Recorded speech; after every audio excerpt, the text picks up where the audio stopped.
أعوذ بالله من الشيطان الرجيم. بسم الله الرحمن الرحيم. الرحمن علم القرآن،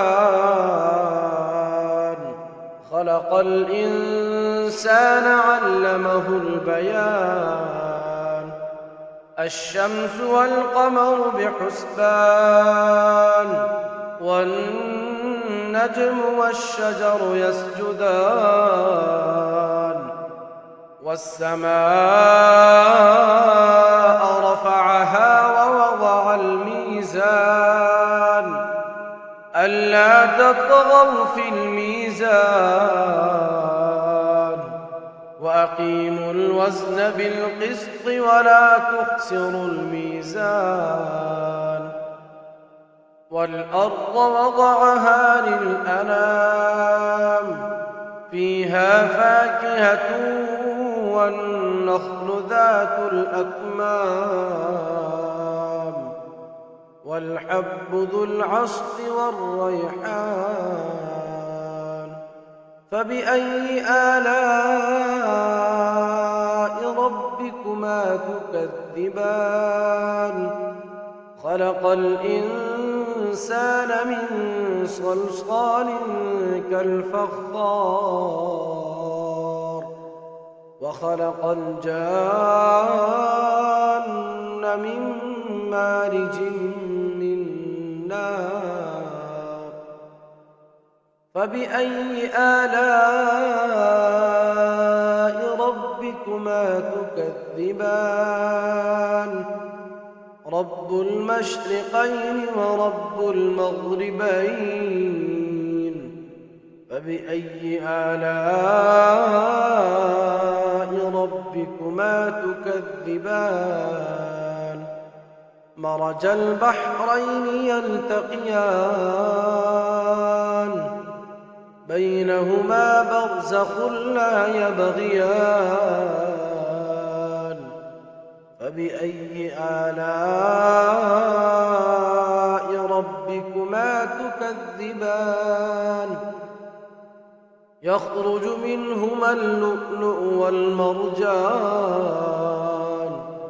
فبأي آلاء ربكما تكذبان؟ وله الجوار المنشآت في البحر كالأعلام. فبأي آلاء ربكما تكذبان؟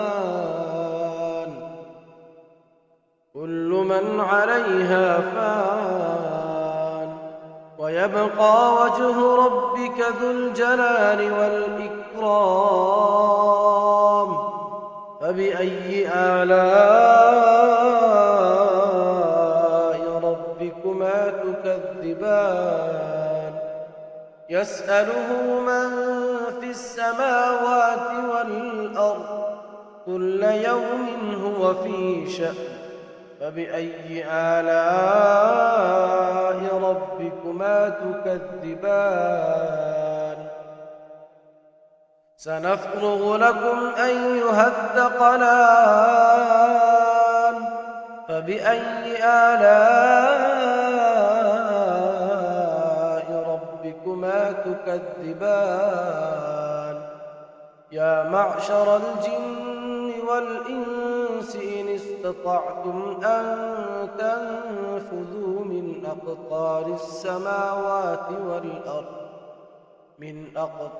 السماوات والأرض فانفذوا، لا تنفذون إلا بسلطان. فبأي آلاء ربكما تكذبان؟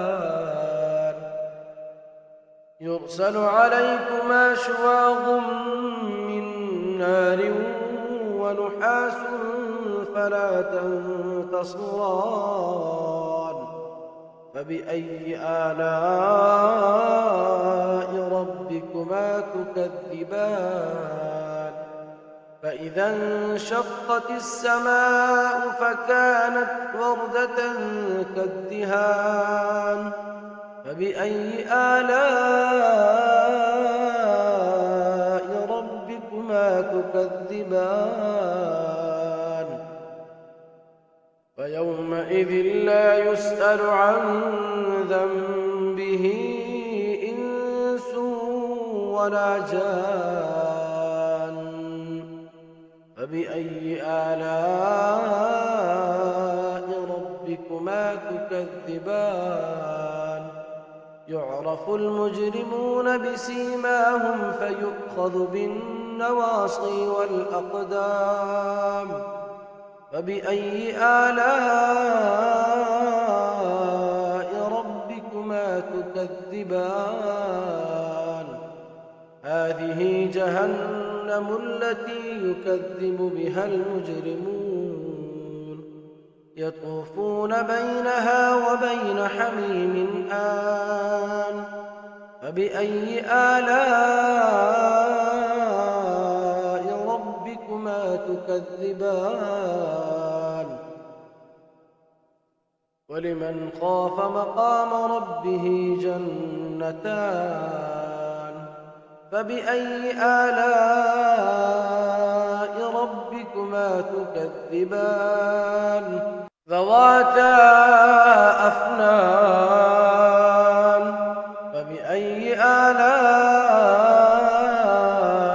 ربكما تكذبان فيهما عينان تجريان فبأي آلاء ربكما تكذبان فيهما من كل فاكهة زوجان فبأي آلاء ربكما تكذبان متكئين على فرش بطائنها من استبرق وجنى الجنتين دان فبأي آلاء ربكما تكذبان فيهن قاصرات الطرف لم يطمثهن إنس قبلهم ولا جان فبأي آلاء ربكما تكذبان كأنهن الياقوت والمرجان فبأي آلاء ربكما تكذبان هل جزاء الإحسان إلا الإحسان فبأي آلاء ربكما تكذبان ومن دونهما جنتان فبأي آلاء ربكما تكذبان مدهامتان فبأي آلاء ربكما تكذبان فيهما عينان نضاختان فبأي آلاء ربكما تكذبان فيهما فاكهة ونخل ورمان فبأي آلاء ربكما تكذبان فيهن خيرات حسان فبأي آلاء ربكما تكذبان حور مقصورات في الخيام فبأي آلاء ربكما تكذبان لم يطمثهن إنس قبلهم ولا جان فبأي آلاء ربكما تكذبان متكئين على رفرف خضر وعبقري حسان فبأي آلاء ربكما تكذبان تبارك اسم ربك ذي الجلال والإكرام